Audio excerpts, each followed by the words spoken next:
and welcome to the More Than Roommates podcast. I'm Dan, here with my roommate Graham. How's it going? I was gonna change up the question, but we'll see. Oh no, the star of the we show. lost her. No. Well, now I'm just sad. I don't know. I was feeling fine before. I know, it was perfect. We set this up just for her, and she saw something outside. She on patrol, I guess, right now. if you're just listening to the podcast, we had Pepper in between us on the couch, and she just got up to look out the door and patrol. Make sure there's no one having the audacity to deliver a package or anything. Or something, yeah. She hit the FU button for sure. Yeah. So, it's Monday. We made it through the first day of the week. How are you doing? I'm good. I'm glad I finished a project. Yeah. So it was like actually a productive Monday, surprisingly. Good. But, could have been worse. I don't know. I thought after... Oh my God. Okay, maybe we're going to have to shut the door. Okay. Take three. Take three. We've had a lot of interruptions. We started it again, and then Pepper saw another dog. So. 2 dogs roaming through the yard. I think they were just loose and scared a couple of gals trying to walk by. But that's what we get for trying to have the door open and enjoy the... Trying to get that natural light, you know? Yeah. What are you going to do? So, we had a 3-day weekend. You did a project on the tub. You re-caulked. So I was starting to say the caulking was a little, like, I don't think I had done it since I probably moved in here about 7 years ago. So it was just getting like mold spots on it, and like CLR and all that wouldn't really clean it up. So I was like, okay, this is gross. Like, we're scraping that off and we're starting over. And then for whatever reason, I picked white, and I really don't like the color. Oh, so I might end up redoing it. It looks all right. Could be worse, but... So it got me thinking, though. So you bought this house. This is your first house. This is your first time living on your own, too. Mm-hmm. And we've done a couple projects together, but what's it like, when you got this house? What was going through your head? Like, oh my gosh, this is a lot of responsibility all at once. Absolutely. I was scared a little bit. I mean, I was excited to have my own independence and to know that, the money I'm putting into the place, hoping that it wasn't going down the drain, like rent, but I had to spend a lot of money here. So I guess the only good thing, we've got the market moving, in the right direction for us. So, but yeah, I don't know. I was a little worried, like the mowing and, trying to be responsible for everything. Anything breaks, you have to fix it, like, as I learned. But yeah, I think the biggest thing for me was probably my salary at the time. My mom, she wanted me to get into a house that was, not big, but a little bit bigger than I was looking at. Like, this was honestly at the time, like, pretty much beyond my budget, I would say. I mean, I could swing it. But you wouldn't be it. Yeah, you'd be stretching it thin. Yeah, it was just like, okay, I can afford it. An entire paycheck is, going to the mortgage, at that time or whatever, too. So it was kind of just a little bit nerve-wracking, I think. Like, thinking, okay, well, what happens when something goes wrong? Am I going to be able to afford it? Am I going to be like, hey, Mom, remember how you wanted me to spend 40 extra grand? Yeah. But we also were not finding, like, really, I think I was looking in, like, the 80 to 90K price range at first. And it was just kind of, I don't know. It was either they were very outdated or they were, like, completely flipped. But they didn't have a basement, and then it was, like, way more per square foot, So yeah. I looked at this one house that was completely redone, and I don't know. My mom talked me out of it. She was like, dude, you do not want to pay like $150 a square foot, Yeah. Like, yeah. And I will say it's worked out. We got, now that I'm in the picture, I've got my space, and so it's good. And then doing those... Yeah. Oh, sorry. I was just going to say, what really alleviated a lot of the pressure was when I changed, jobs, and I took a title cut, but it was like I doubled my salary, essentially. Awesome. So the strain went down, and then when you came along, it really went down. So that co-living, that really is a game changer. It's yeah. And I will say, like, so one of our first projects that we did that I was like, it was an easy starter for, but it was changing out the garbage disposal, which Oh, I was. actually, we did one before that. So, Which one? do you remember when we sanded down all the shelves and stained That all was. that, the I think that was very coat rack and all that? Yeah, we had a coat closet and we sanded it down and stained it. That was cosmetic. I had done that before.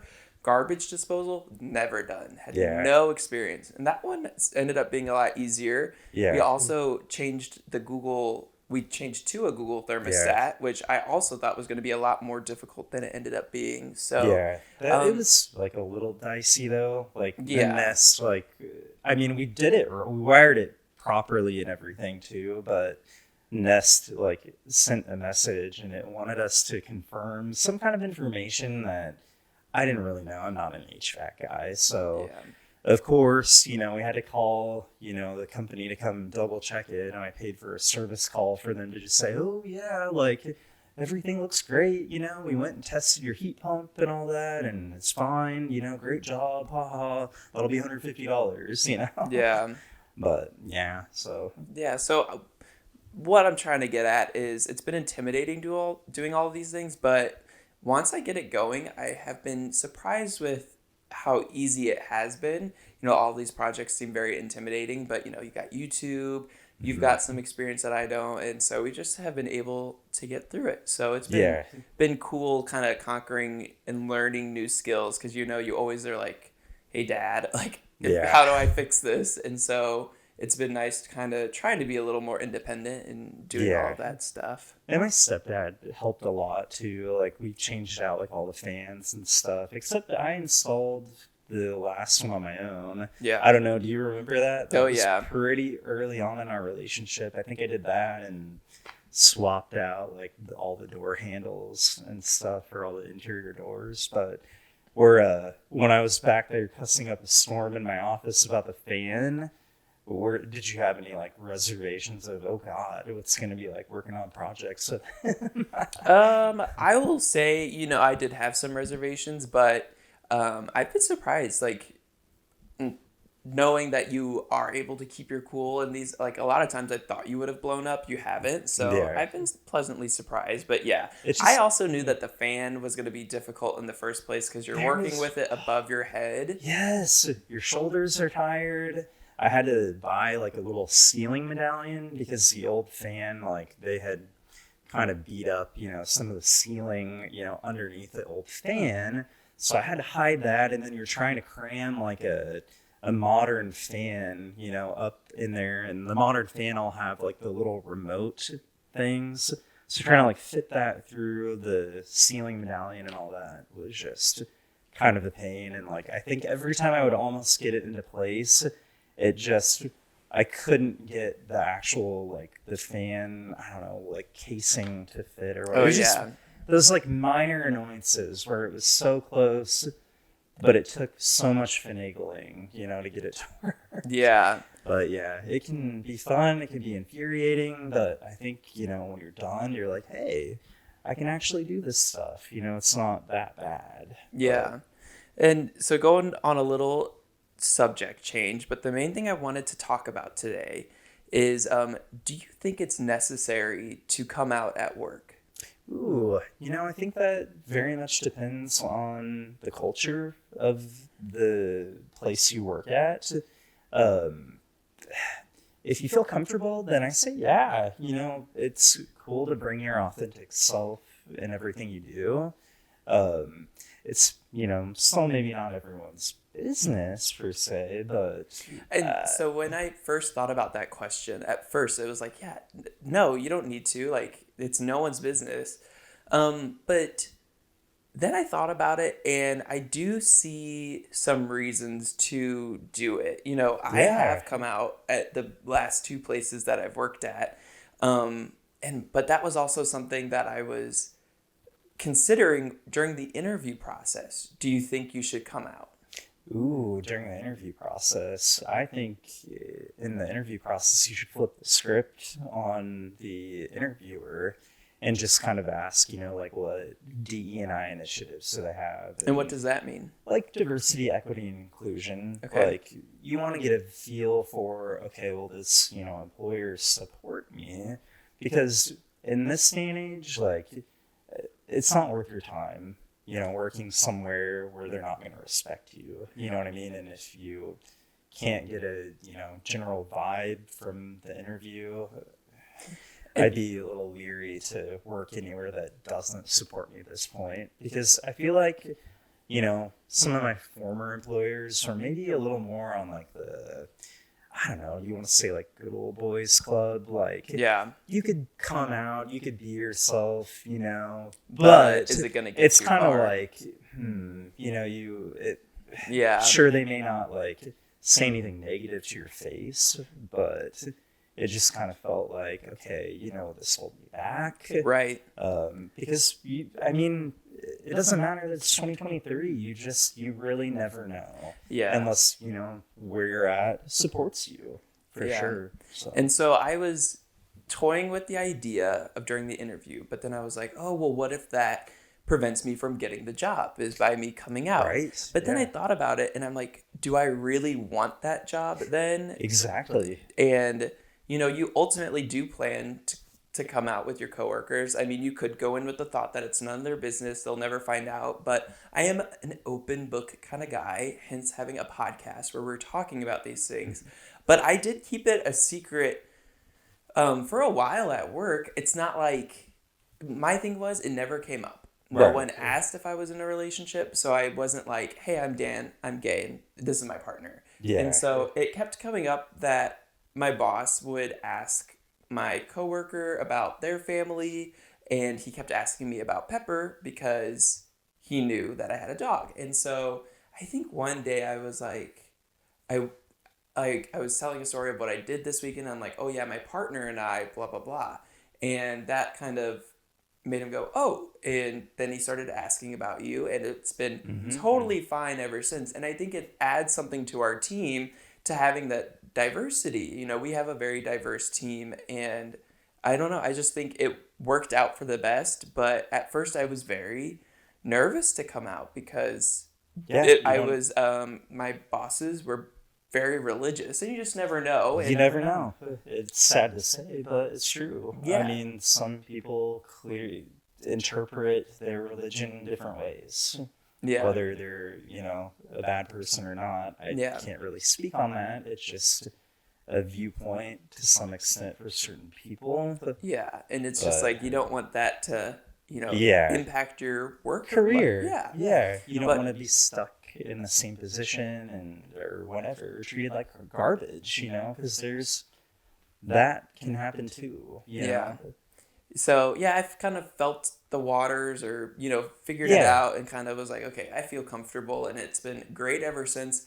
I think even at my last job, that was where I made more of a spectacle, because when I started that job, I wasn't out. And I had even gone to school with a lot of the same people I was working with. So a lot of these people that were my coworkers, I had known for 5 years. So that one I did have to or I didn't have to, but I chose to text everyone in a group chat that I had met someone and all that. And that was awesome. I never brought it up with my boss. And so this one, I feel like I am my authentic self. And I think it makes me happier in my workplace. But also, I would say if you are really in a financial situation where you need the job and maybe it isn't the best, I had the luxury, okay, if they didn't handle that news well, then I could go look for someplace else. But I think, and from my perspective too, it makes a difference, depending on kind of where you're at, if you're in a relationship, a committed relationship or not too.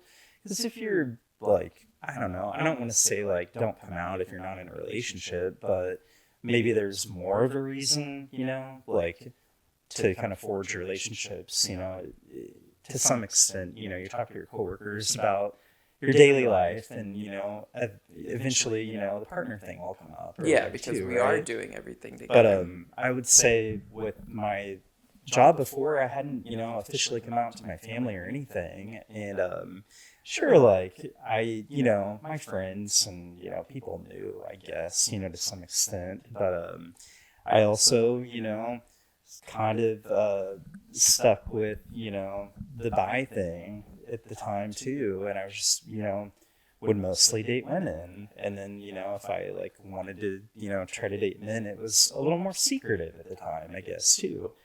So I kind of played it up maybe a little bit with the last job, like, oh yeah, I'm gonna try to date so and so, you know what I mean, the chick or whatever. But yeah, yeah, it's just an interesting thought about workplace culture, and I also view it as the point that I do want, not that I'm like a role model or anything, but if there is someone that is nervous too, at least they could be like, okay, well, Dan came out and he still has a job. So, right. And especially where I work with a lot of younger people, I want them to be able to see someone that I didn't see when I grew up. Exactly.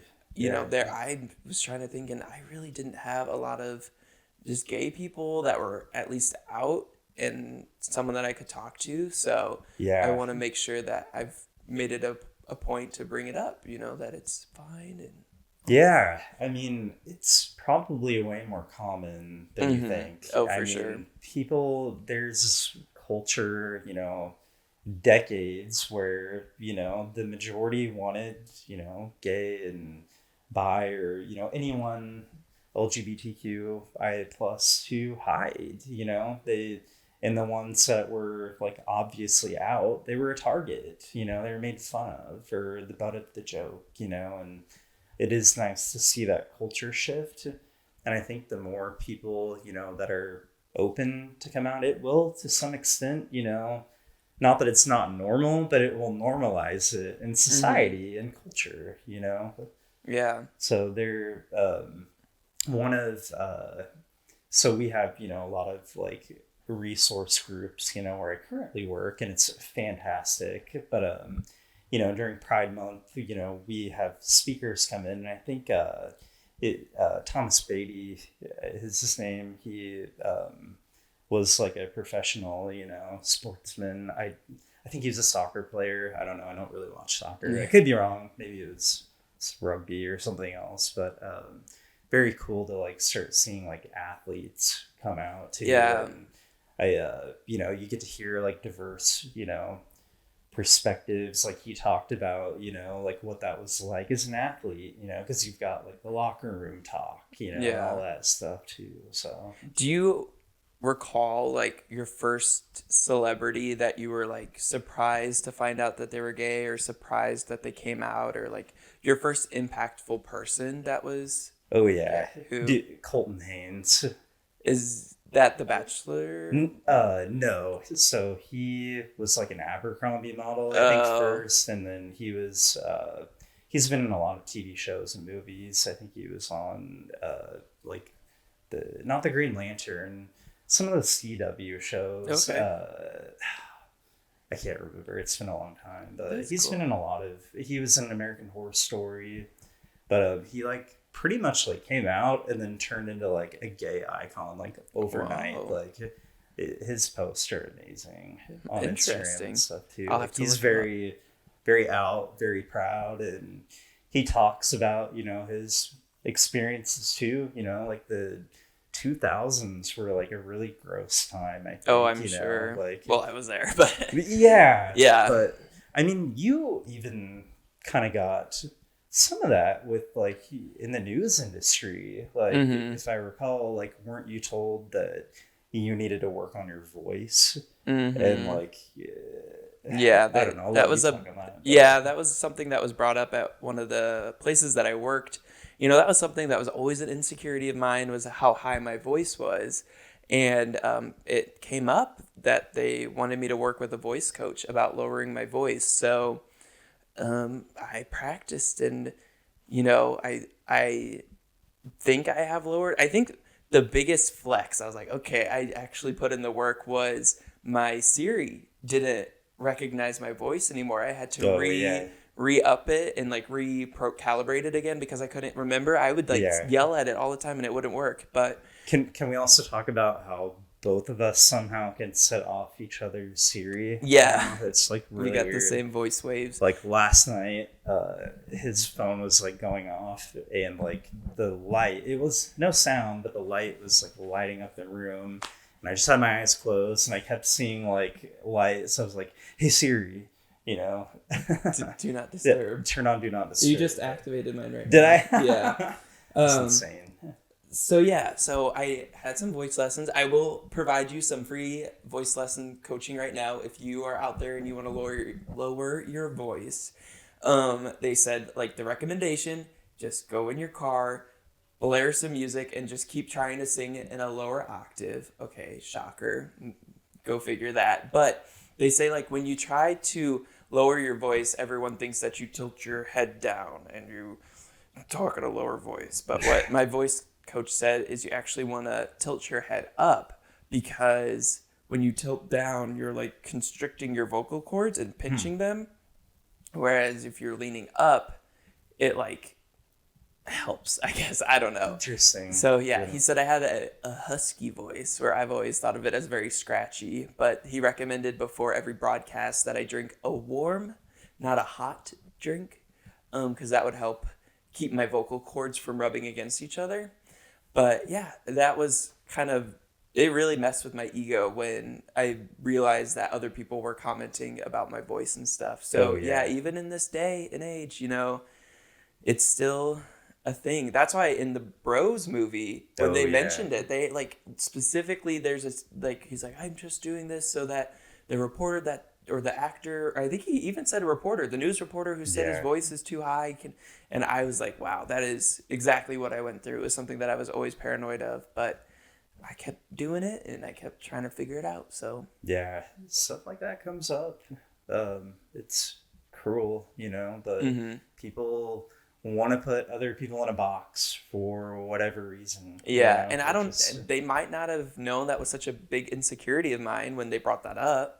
So, but it still hurts just to know when it's something that you are already aware of, and then it's also something that's not easily fixed, as like I still remember after my first broadcast, all my family was like calling me and so happy and so excited, but I had a family member call and they were like, oh, well, your voice is so high, like maybe you could work on that. And I'm well, I'm waiting to go for second puberty, but I was just like what do you want me to do? I know, it was so awkward, and I was on such like a high, and then they're like, well, your voice is kind of high. I'm like, well, I don't know what to do, I'm trying. So, but it was something I was always aware of, that I like really tried to, like, every time before I broadcast, I would like lower it, but it was hard. I would try to balance the excitement, because when you're doing a voiceover, you don't want to like just sound like you're reading the news. You want to be like animated and get it into it. But the more excited I would go, the higher my voice would go. So and that's probably natural too. Yeah. I mean, that just happens with inflection, right? Yeah, it's wild. I remember I can harken back to high school. So I think I've mentioned that I went to Catholic, private school. So it was kind of a, not maybe the best atmosphere, I guess, for people, that aren't, straight and whatnot. Yeah. And I remember at the time there was pretty much only like one other kid that like it kind of was like obviously, gay or whatever, right? And I remember this one time this kid like in my class came up to me and he was like, oh, has anyone ever told you that you sound just like insert the other kid's name or whatever? And I've got my Invisalign in right now too, so I feel like I keep feeling my tongue hit the Invisalign, and I feel like it's making me like slur a little bit. But I think I had braces at the time too, and it was kind of the same thing. They were like, you've got like, I like people would call it like a gay lisp. Yeah. It was like a whole thing. And that was, and as a kid, when it's something you're so concerned about, you cling on to every one of those comments. Like, okay, mental note taken. It. Yeah, like exactly. 16 or 15, whatever, plus years later, you Yep. know? That's just be nice to people and just. I've got faith in Gen Z. Yeah, I Gen think Z the is kids, awesome. like, for the most part, I feel like people are moving in the right direction. You know what I mean? Like, don't judge a book by its cover. Get to know the person and then judge them. Yeah, if they're a jerk. Off their qualities. So Yeah. To sum it all up, don't judge a book by its cover. Get to know Absolutely. people. Well, is there anything else you want to mention? It might be a little shorter of an episode, but that's kind of... I'm trying to think back to your original question about coming out at work, and trying to think if I have any other... I don't think there's any right or wrong answer. It's kind of, you have to assess the environment and assess what you're wanting to be perceived as, or what you're ready to deal with. Whatever you're comfortable with, for sure, too. So. Yeah, and that's kind of where I was. Like, I had the support system that if it didn't go well, it is what it is, man. Yeah, so, for sure. Gotta be... Especially in the Midwest, man. Like, I'm not saying it just localized in the Midwest, because it's probably everywhere. Yeah, and people like to think it's 2023. It's not an issue, but there are little micro things that happen, or big things. You know? Yeah, exactly. Unconscious bias too. So before you came out, did you ever have people come up to you at work and be like, "Oh, so do you have a girlfriend?" Oh yeah, all the time. Yeah, and it's just like people don't think about that. Yeah, and how do you, like, if you're not out too, how do you answer that? Right. It's kind of a rough, thing too. So there's just a lot of factors, and people, I think, just like I'm doing right now, I'm just talking and not really thinking. Yeah. But so I don't know, hope if anyone was listening, if that was a little words of wisdom, but thank you guys for tuning in to episode 6. Heading up to episode 10. But again, like, subscribe, comment. Be yourself. Don't judge a book by its cover. Yep. We'll see you next time.